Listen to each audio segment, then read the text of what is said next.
We are starting the recording. Happy morning to all the dear students, higher officials, viewers, team members, principals, teachers. Welcome you all to the Senior Economics webinar sessions. Today we are going to have Unit 6, Industrial Sector, Part 1. I am Ranjita Logishetty, Principal TSMS, Nedumnur, Nalgonda District. Dear children, economics is a student-friendly subject. We find economics all around us, that is, in all aspects of our life. As agriculture sector is the backbone for our country, industrial sector also helps in modernizing the production, distribution, process of goods and services. It also helps in the employment generation and improvement of role in the process of per capita income in our country. Overall, industrialization plays a pivotal role in the economic development of our country. Students see how this industries got originated and what are the changes which has brought by the industries in our country from today's presenter Srimati T. Rama Devi, PGT Economics from TSMS Chegunta, Medak district. Madam has her master's in economics and she also has pursued her education from good reputed institutes, that is her schooling from St. Anne's, Secunderabad, and her graduation from St. Francis. She also has her B.Ed and she has a total 14 years of professional experience. Apart from teaching profession, she is also a good administrator and she has worked as a principal in her own education institute, and she also has worked as a in charge principal at TSMS Chegunta in the year of 2015 and 16. Madam has also got good results in their SSC as well as in their IPE, and they have received state level award for the best results in that academic year. Let us see. Now I am going to introduce you to Madam. Madam, welcome to our session. Now the session is all yours. Thank you so much, Ranjita ma'am. A warm welcome to all the webinar team members, viewers, and my dear students. Today, I'm here to present you a very interesting topic, that is industrial sector, which is the sixth unit in your textbook. So children, from by hearing the word industrial sector, I think you have gone back to your lower classes. That is, you have already learned about industries in your ninth standard and 10th standard. So this is just in depth we are going to learn today. So are you all ready? Okay, so let me begin the session with the learning objectives of this chapter. To make students understand the meaning of industry, to differentiate structures of Indian industry, to classify different types of industries, to know about 5-year plans, and to learn about the growth pattern in industrial development will be the learning objectives by the end of this chapter. So now let us see the content of today's session. Today, we are going to discuss about the introduction part, structure of Indian industry, growth and pattern of industrial development in India, and industrial development during the 5-year plans in India. So are you all curious to learn in detail now? Here we go. So let me introduce to you the word industrialization. You have already learned about it in your lower classes, but this is just a recollection. So children, here is a small clipping for you to make you understand about the meaning of industrialization. Hi, I'm farmer and I produce goods in the agricultural sector. Hi, I'm an industrialist and I run industries. I earn profits from the industries. Do you know the meaning of industrialization? I will help you. Before independence, Very few industries were set up, and the goods were produced in agricultural sector. But after independence, industrialization started. Industrialization means transformation of agricultural sector into industrial sector. Industries use modern technology. With the help of machinery, goods are manufactured from raw materials into finished goods. We farmers also started cultivating the crops using modern technology like tractors. Economy started developing due to industrialization. Agricultural sector and industrial sector go together. I hope you have enjoyed the video and understood the meaning of industrialization. So children, can you tell me the meaning of industrialization? Yes, it is very simple. It is just the transformation of agricultural sector into modernized technology, that is the industrial sector, right? So before in the independence, we have seen that very few industries were developed. Everything was made by hand, as you can see in the image. This was due to colonialism in our country. We were under the colonial rule of British Empire, as you can see on the map. See, all these were the settlements made by different countries in our country. So because of this, our industries could not develop. The main policy of British was not to develop the modern industries in India, but to make a market for their goods, right? So here now after independence, industrialization started and modernization, that is we started using machinery to produce the goods. Okay, did you understand? Right. So now let me introduce to you the word industry. Generally, we say industry, factories, companies, and all. But these are all, they look similar, but they're not similar. They have different meanings. So let me explain to you the meaning of industry now. So can you see the images here? What is this? This is sugar, right? And this is sugar cubes.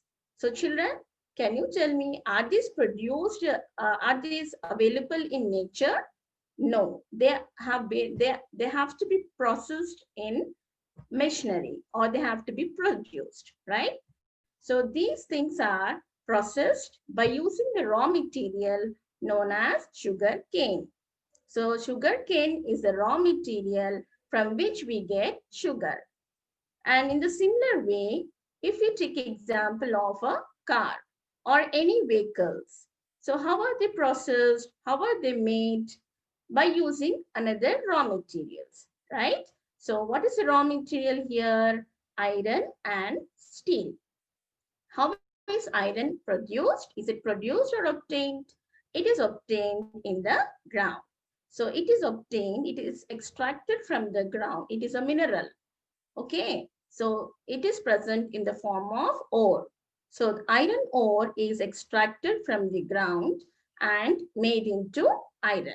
And iron and steel are the raw materials used to produce vehicles or machines or buildings. So what is the raw material? It is iron and steel. Did you understand? Right. So where are these processed? They have to be processed or manufactured in the factories. So what is a factory? It is a building with machines and manual labor. Manual labor means workers. So like this, you have many factories. Many factories make an industry. Did you understand? So here you can see different factories. So factories, group of organizations or companies or factories which produce the same kind of product comes under an industry, a type of industry. So let me make it more clear for you. See the meaning of industry here. An industry is a group of organizations involved in producing or manufacturing or handling the same type of product and service. So for example, if I take example of food, so some factories make food items, like you can take example of burger, pizza, or cakes, or anything. So this, I think, this may be a cake, right? So factories or organizations which produce the same product comes under food industry. In the same way, chemical industry. So what is chemical industry? Factories which produce chemicals. In the same way, we have electrical industry as well as iron and steel industry. So industry means a group of organizations manufacturing the same kind of product. Hope I am clear with it. Right. Now let's see the meaning of industrial sector. So industrial sector refers to that sector of economy which is related to the manufacturing and production of different products. So it is nothing but same thing like factories, you're manufacturing the goods. So industry also, it manufactures the goods and production takes place in the industries. Now let's move on to the next part. Importance of industries in India. So children, can you tell me why industries are so important in our country? Because before independence, we had to import many goods from other countries. So an industrialized economy can be very strong, right? See, an industrialized nation is always economically stronger. Economically means in terms of capital. So if we set up industries, it increases the infrastructure. What is infrastructure? Like we have roads, buildings, dams, etc. Right? So this is possible. Modernization was possible because of industries. And not only that, it attracts foreign investment.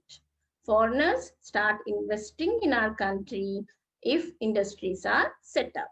So then the nation becomes economically stronger, right? Then it also raises the productive capacity of the people. We have a number of laborers in our country. Everyone is looking for jobs, isn't it? So it increases the productive capacity of the people. See, if people do not have jobs, their productive capacity also decreases, right? So then it creates employment opportunities. A country becomes self-reliant and self-sufficient in goods. So, do you know the meaning of self-reliant? Self-reliant means standing on one's own legs. See, children, if you start earning, then you become self-reliant, isn't it? It doesn't have to depend on your parents or someone else. In the same way, if a country is earning income, then it doesn't have to depend on other countries. Like before independence, we used to import even machinery from other countries. So we were dependent. Even for food grains also, we had to import the food grains from other countries at the time of famines and droughts, especially in 1960s and 70s. So to make country self-reliant and also self-sufficient in goods. So we should be sufficient in the goods which we are producing. So that is possible because of agriculture sector, isn't it?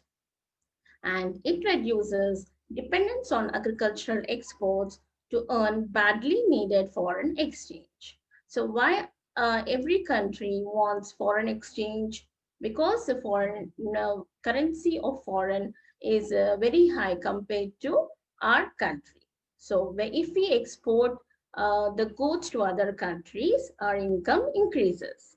So this reduces, industries reduces to export the agricultural goods to other countries for foreign exchange.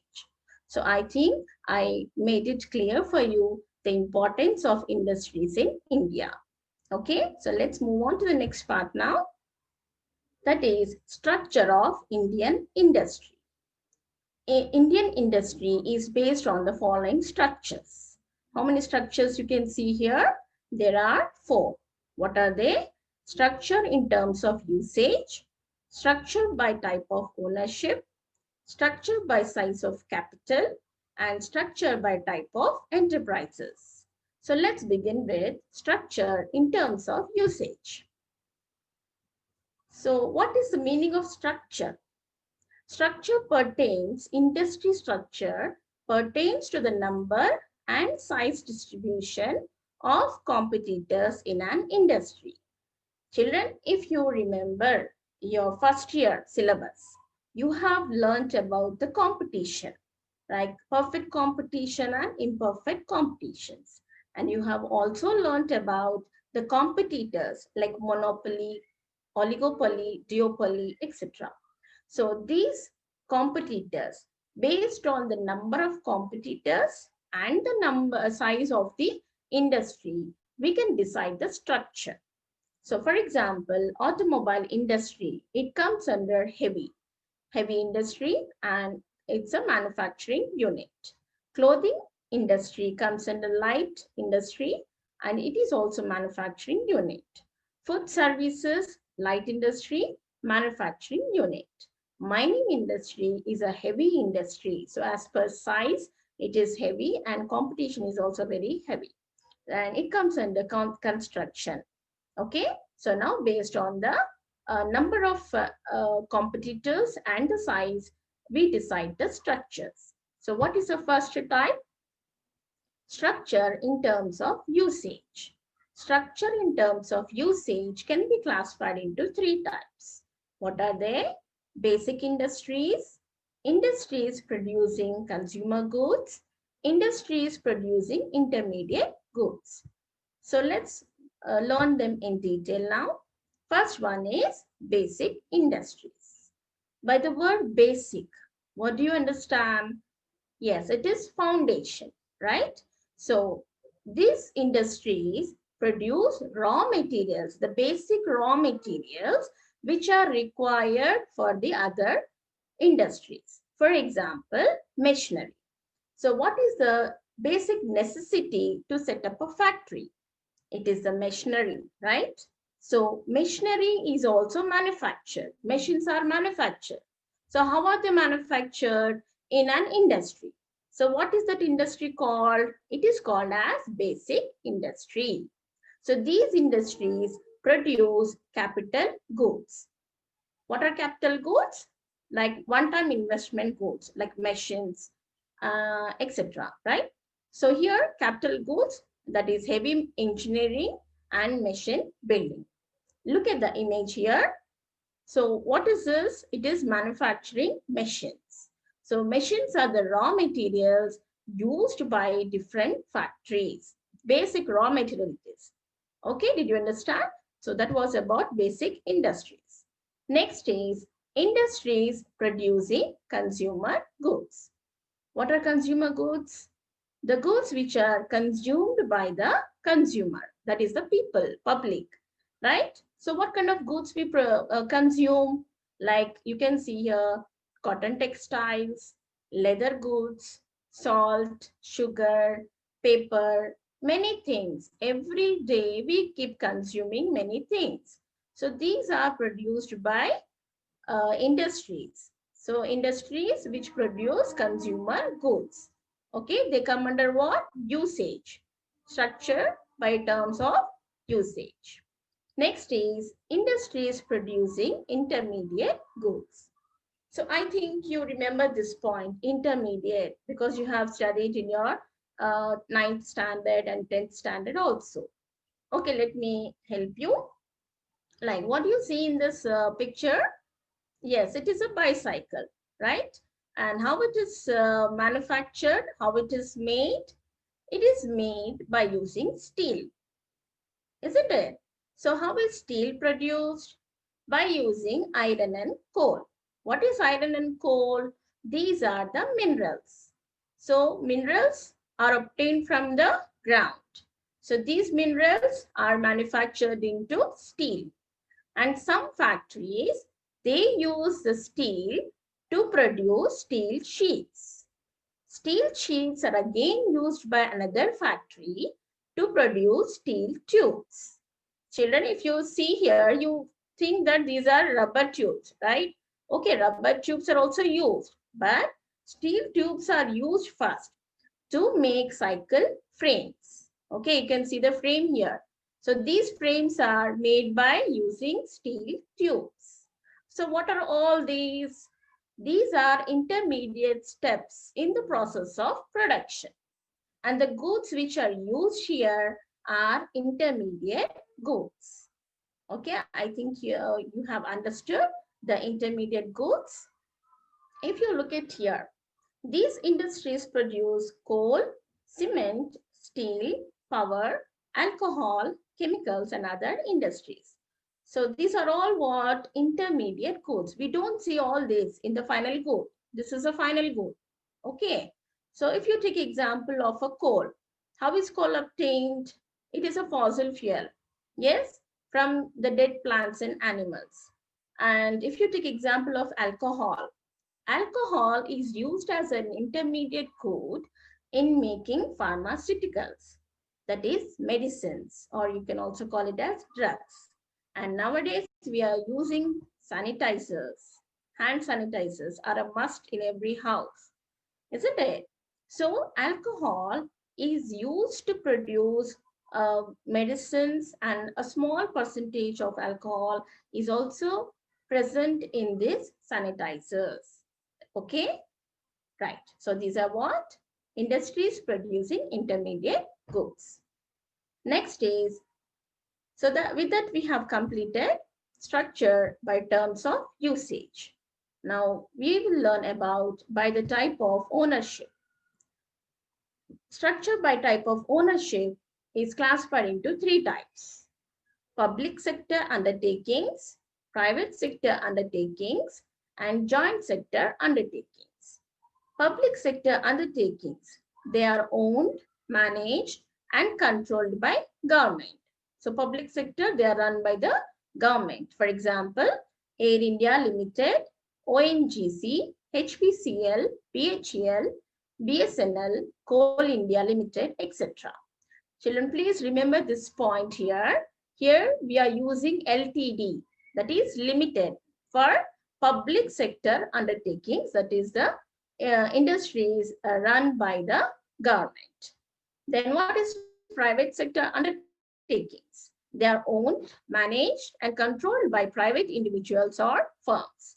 For example, Reliance Industries Private Limited, Tata Consultancy, Infosys, etc., and the companies that run Flipkart, Ola, Snapdeal, etc.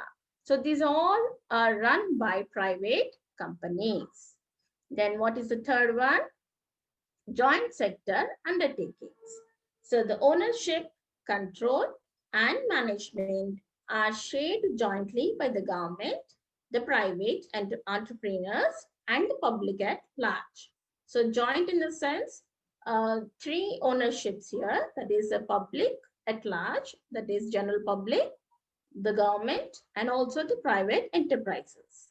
Okay, like for example, Cochin Refineries Limited, Goa Carbon Limited, PPCL, etc. Okay, so this is structured by type of ownership. What is the next type? By size of capital. Structure by size of the capital. So based on the capital, what is capital? It is the investment. How much amount is invested in the industries? Based on the investment, the structure is decided. Like large scale industries. So large scale industries, investment is more than 10 crores, but less than 100 crores. And example are iron and steel industry, textile industry, automobile manufacturing industry, IT industry, etc. Next is medium scale industries. Investment is more than 5 crores but less than 10 crores in manufacturing unit. This limit is rupees 2 crores to 5 crores in service enterprises. Children, I want to make it clear for you the difference between manufacturing unit and service enterprise. So here we are saying that investment is more than 5 crores and less than 10 crores in manufacturing unit. So what is manufacturing unit? It is the unit where the investment is made in plant and machinery. Plant is nothing but the factory, right? That is a building, and machinery. So these are one-time investment. Okay. So what is the investment? Between 5 to 10 crores. But in service enterprises means where the investment is done in equipment. Equipment means the tools or machines used in the process of production. Okay, so this is the difference between manufacturing unit and service enterprise. So what is the limit in service enterprise? 2 crores to 5 crores. For example, what is the example of medium scale? Making of paper bags. This is very much necessary nowadays. We use paper bags and cloth bags because plastic is banned, right? Then LED light manufacturing, leather product manufacturing, talcum powder production, etc. So these come under medium scale industries. Next one is mega industries. So what is mega? You know, mega power, mega stars and all, right? So mega means huge investment, very high investment. That is more than 100 crores. And you are very much aware of this. What is this? Metro rail. Yes. So a lot of investment is made on this. So what are the recent projects on which mega industries are making their projects? Like Navy, Mumbai International Airport, Hyderabad Metro Rail System, Gujarat International Finance City, it is also known as Gift City, and World One Tower, and many. So these are all huge projects. Investment is more than 100 crores. Next is micro industries. Micro means small. So investment will be less. So how much it is? 25 lakhs, less than 25 lakhs in manufacturing units, and the limit is 10 lakhs in service enterprises like bakeries, candles, school stationaries, water bottles, leather belts, small toys, etc. Next, small scale industries.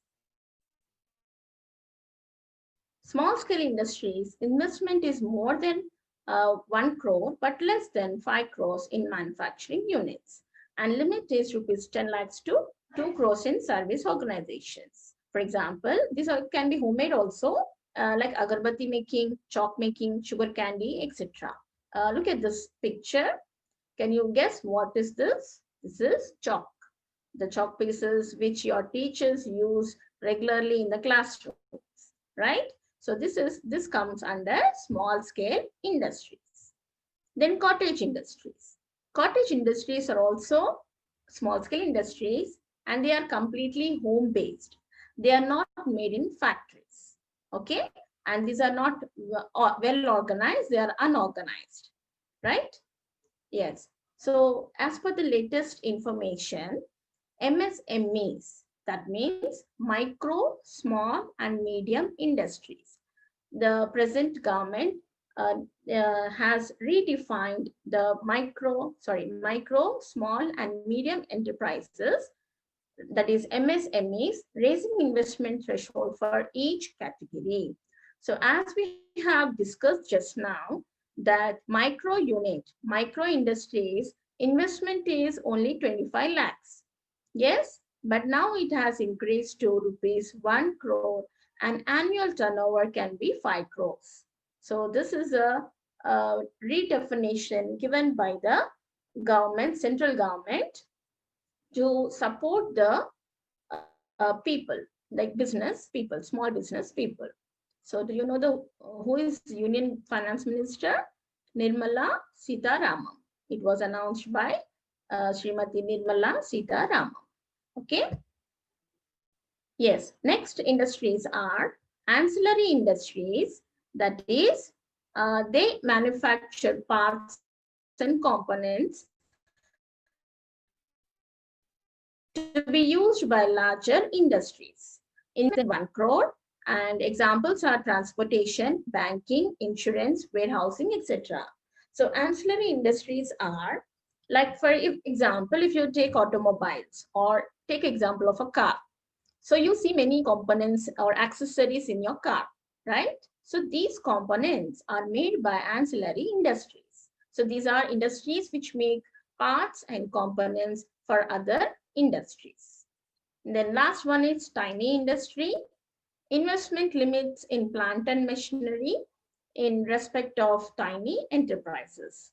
So investment is rupees 25 lakhs. For example, tissues, chocolates, toothpick, etc. So these were structured by the type of capital, size of capital. Now we come to the structure by type of enterprises. Structure by type of enterprises are classified into three types: public limited companies, private limited companies, and government companies. So let us see them in detail. What are public limited companies, private limited, and government companies? Yes, first one is public limited company. In short, we can call them as PLC. And it is a company that is legally allowed to offer its shares for sale to the public. So public limited company, they invite general public to for selling their shares, or general public can buy the shares. So it is legally organized company, right? And legally allowing the people, public, to take up their shares. For example, Bharat Heavy Electricals Limited, Bharat Petroleum Corporation Limited, Coal India Limited, etc. And look at the difference here, children. Here we are using at the suffix LTD. That means limited, right? Then what is private limited company? This private limited company is a business entity that is held by private owners. This type of entity restricts shareholders from publicly trading shares. So these companies do not allow the general public to buy their shares, right? And for example, Google India Private Limited, Marriott Hotels India Private Limited, Lifestyle International Private Limited. So here, can you see the difference here? At suffix, we are using LTD for public limited companies, and here we are using PBT.LTD, that is private limited companies. But they have to follow the rules and regulations of the government. So let me make it more clear for you with the help of the differences. Here we can see the difference between public limited company and private limited company. So let us see the features. Minimum members is 7 and here it is 2. That means even 2 members can start a private limited company. But here they need 7 members. Minimum directors 3 and here it is 2. Maximum members is unlimited here, that is in public limited, whereas 200 is the maximum limit. Minimum capital, that is, it is also called as paid up capital. That means how much investment they can do in the beginning. If they have 5 lakhs, they can start a public limited company. But private limited company can start up with 1 lakh also. Invitation to public is mandatory, that is yes, and whereas private limited company do not invite the general public. Issue of prospectus. Prospectus means the detailed description of the company. As public limited company are inviting the general public to buy the shares, they have to issue the prospectus. But private limited company, as they do not invite the public, they do not have to give the prospectus. Then quorum at AGM, that is annual general meeting. How many members should be present here? Minimum 5 members. And here 2 members. Certificate for commencement of business. For public limited company, they need to get 2 certificates, whereas private limited company can get the one certificate, that is the incorporation certificate. Term used at the end of name is limited, as I told you in the previous example, and here it is private limited. Managerial remuneration, there is no restriction for the remuneration of the management, that is the director, whereas here they should not exceed, it should not exceed 11% of net profits. And statutory meeting is mandatory in case of public limited company, whereas in private limited company, it is not necessary. I think you have understood the difference between public limited and private limited. And the next type is government companies. So these government companies, they are owned by central government or state government or both. Either whole of the capital or majority of shares are owned by the government. Government companies are registered both as public limited and private limited companies, but the management remains with the government in both the cases. Example, Electronics Corporation of India Limited, Nuclear Power Corporation of India Limited, etc. So government company can be either central or state or can be both. It can be registered under both public as well as private, but the rules and regulations have to be followed by the government companies. Okay, so let's move on to the next part, that is classification of industries. So till now we have discussed about the structure, then we have discussed structure of industries. Now classification of industries. Industries are classified into 6 types. What are they? Primary industry, genetic industry, extractive industry, manufacturing industry, construction industry, and service industry. So let's learn. First one is primary industry. So what do you see here? This is agriculture, this is forestry, fishing, and horticulture. So all these run with the help of nature. They are all dependent. These industries are dependent on nature. And we all know agriculture is one of the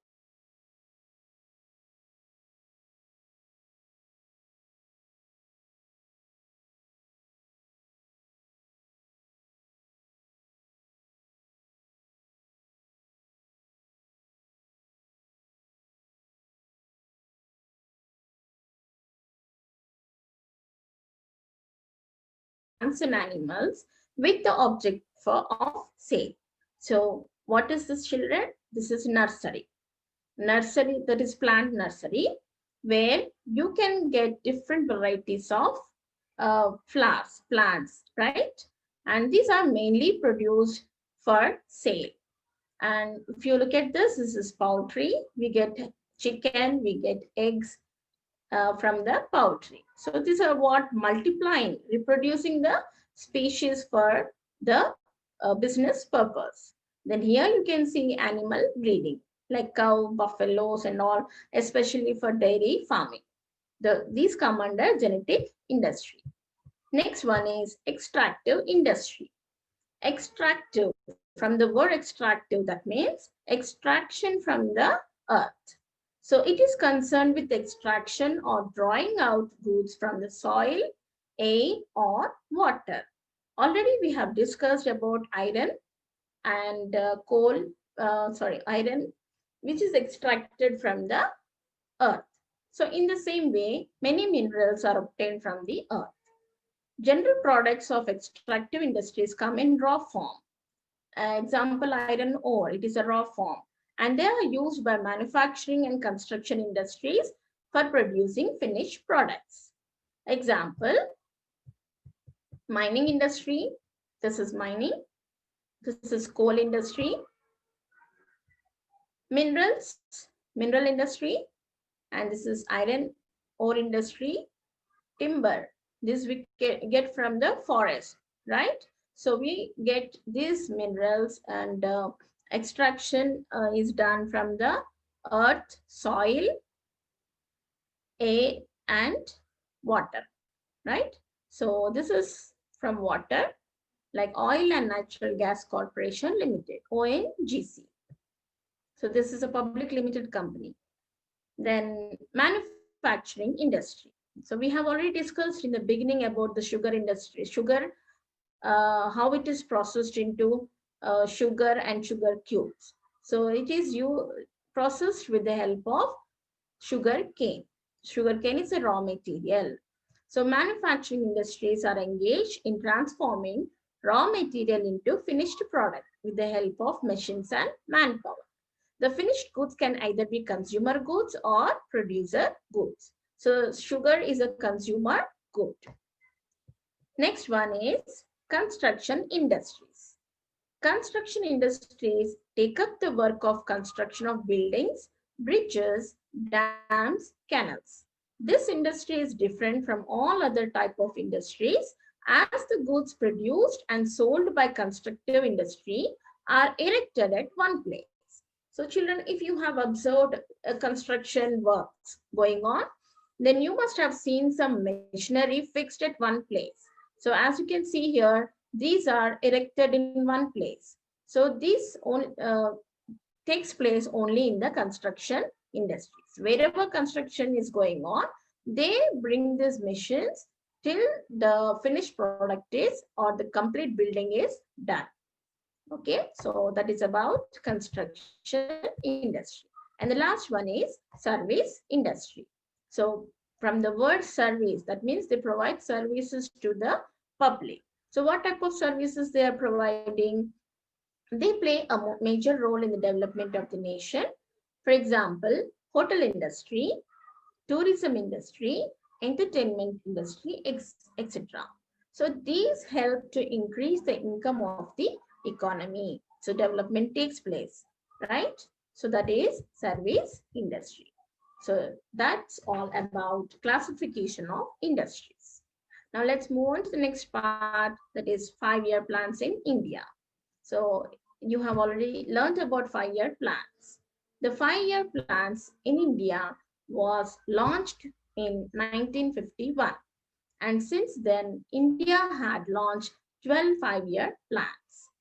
The present NDA government has dissolved the Planning Commission and has replaced it with Niti Aayog. So when was the 5-year plan launched in India? It was in 1951.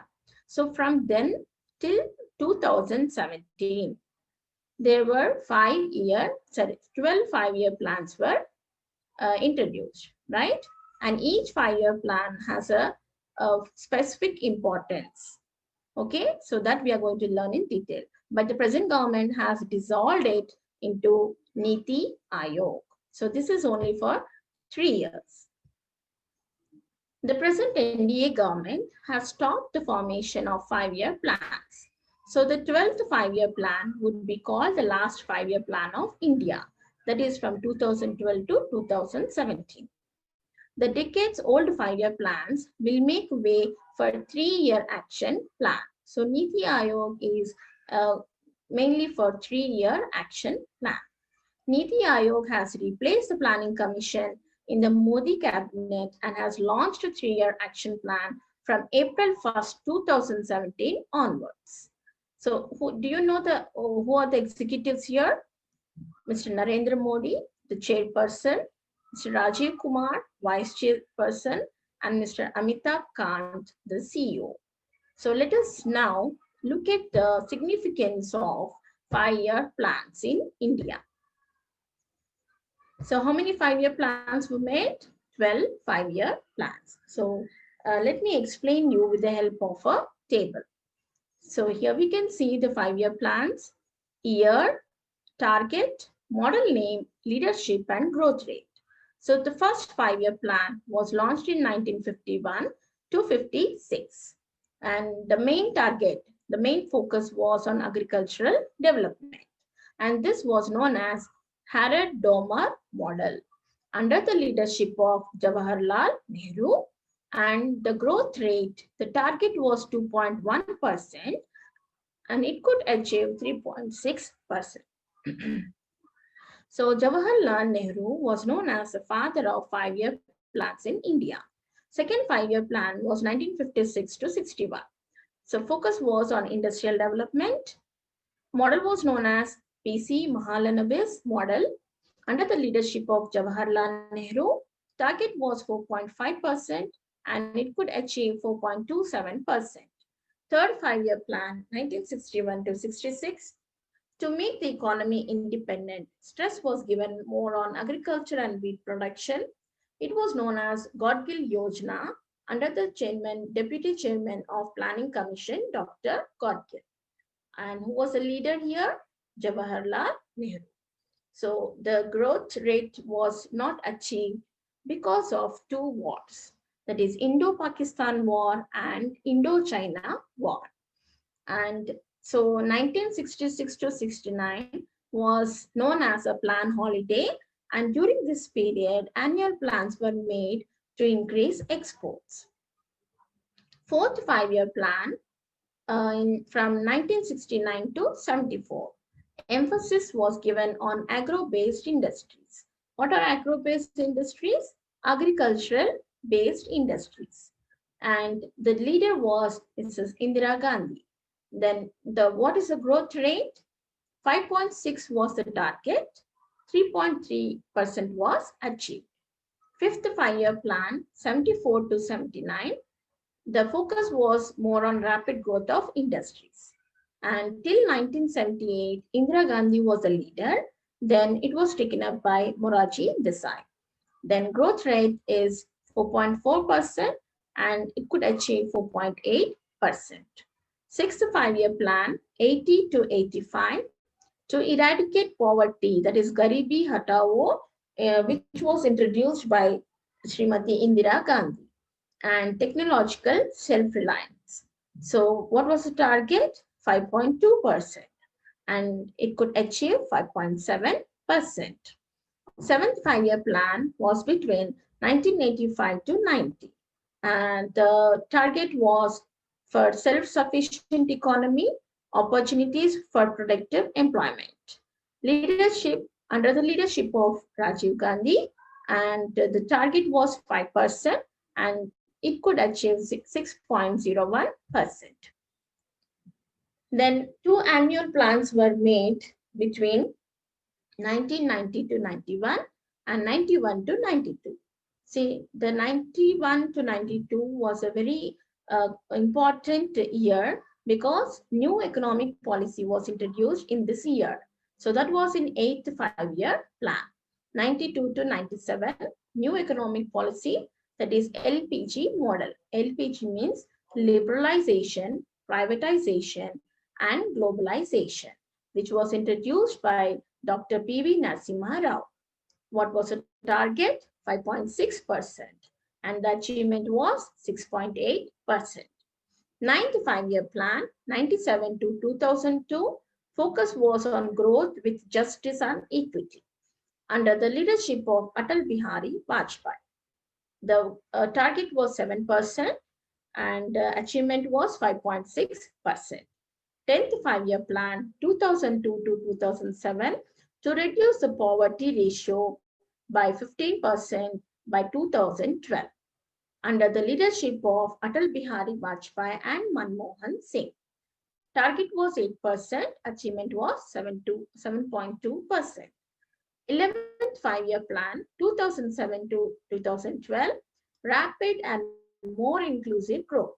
What is inclusive growth? Inclusive growth means including the bottom 20% poor population, that is the bottom 20% of the population in national income. See children, if even the poor people start earning, they get the employment opportunities and their income is also contributed towards the national income, then the development will be very fast or very high. So that was introduced in 2007 to 2012 under the leadership of Manmohan Singh. Target was 9%, achievement was 8%. 12th 5-year plan, and as we have learned, 12th 5-year plan was the last 5-year plan because it has been replaced by Niti Aayog. So what was the period? 2012 to 2017. Fast more inclusive and sustainable growth was the target. Leadership under the leadership of Manmohan Singh, and the growth rate was 8%. So this was about 5-year plans. I hope you have understood about the 5-year plans. So now we have come to the last part of our session, that is growth and pattern of industrial development in India. So to understand the growth and pattern of industrial development in India, we can understand, it can be understood under 4 phases. What are they? Industrial development during 1950 to 1965. As you can see, these years are also under 5-year plans. Industrial development during 1965 to 1980, industrial development during 1980 to 91, and post-reform period. So let's start with the first phase, that is 1950 to 65, which is known as strong industrial base. So this was the first phase. Here, the first 3 plan periods come in this phase, and it has given a strong base for industries. Industries started developing very fast, and huge investments were made on industries such as iron and steel industry, heavy engineering, etc. Second phase, between 1965 to 80. This period is known as deceleration and retrogression period. Because what is the meaning of deceleration? Deceleration means decline, decrease in industrial development, and retrogression, that means poor structural facilities. So this period was very bad as the industries development started decreasing. The period of 3 ad hoc annual plans, that means solutions were made in this period, in the fourth plan and fifth plan. For what solutions were made? For the development of the industries. Industrial production declined from 9.0% to 4.1% from 1965 to 76. Industrial sector faced structural retrogression, means very poor structural development was taking place.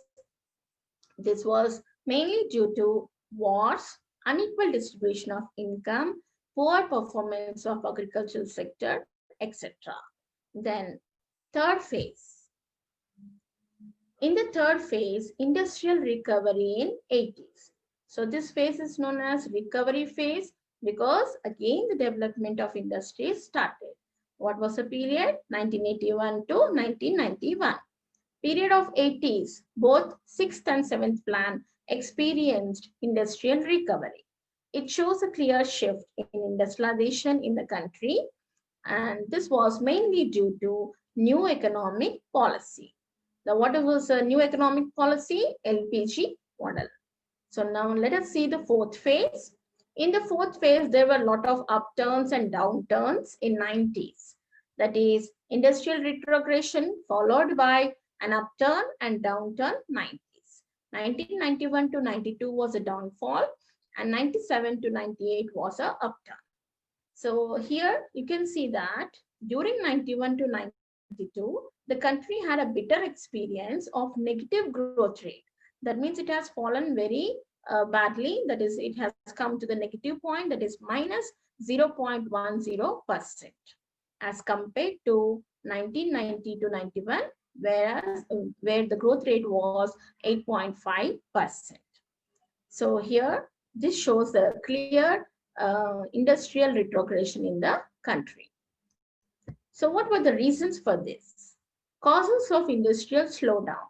So there were mainly 3 causes, that is decline in growth of exports, impact of tight money policy, and in some cases, the rate of demand growth was overestimated. So if the growth of exports starts decreasing, so exports means earning income. So if the growth rate exports start decreasing, then automatically the income of the country also falls. And the second one is tight money policy. That means this was made by central government, Central Bank of India. It has started controlling the monetary terms, that is giving credit to the banks or the public. Then in some cases, rate of demand growth was also responsible. It was overestimated. See, if the demand is overestimated, what happens?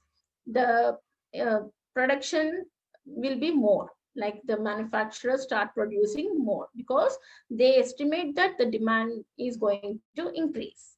So the demand should not be overestimated or underestimated. So that was a reason for slowdown of industries. But the following are some of the major indicators of industrial recovery in recent years. So I told you again it started recovering, right? So which years, like we have seen in 98 and 99 and 2000. So industrial output of the country started growing it has increased to 6.2%, whereas it was 3.7% in 98. The position of electricity generation also, it remained the same between 99 to 2000.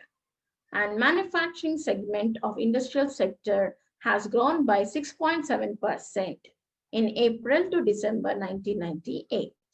As per use-based classification, which we have already discussed, what are the basic goods? That is industries, basic industries, intermediate goods industry, and the industries which produce consumer goods.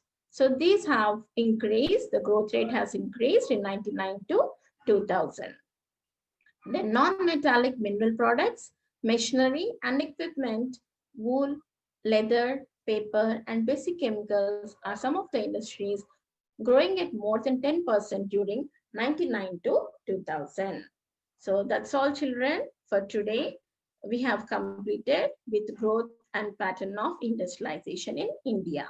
Now let's have a quick recapitulation of what we have discussed in today's session. So we have learned about the meaning of industry, structure of industries, classification of industries, growth and pattern of industrial development under 4 phases, and 5-year plans in India. Here is an evaluation for you. So these questions are important for your IPE point of view, that is for public exam. Explain the structure of Indian industry. This will come for 5 marks. And extractive industry, constructive industry, textile industry, this will come for 2 marks. So I hope you have understood the session, and I want you to go through the textbook and learn these questions. Thank you, Thank, children. thank you, ma'am. Thank you very much for your enlightening and interesting session. Madam has given us a very good insights about the meaning, structure of Indian industries, growth and pattern of Indian development of India. And she also has given us the 5-year plans and Niti Aayog. And hope, children, you all must have jotted out the points and be ready for the next session about the industrial policies and the resolutions. As Madam has rightly said, it's the father of Indian industries is Jawaharlal Nehru, who has rightly said in his own words, it is only when India has acquired the ability to design, fabricate, and erect its own plans of industries without the foreign assistance that would become a truly advanced and industrialized country. Hope that all of you must have understood the session in a very good way, and meet you all in the next session. Thank you, ma'am. Thank you very much for your wonderful session. Thank you all. Thank you, Ranjita ma'am. I would like to thank all the coordinators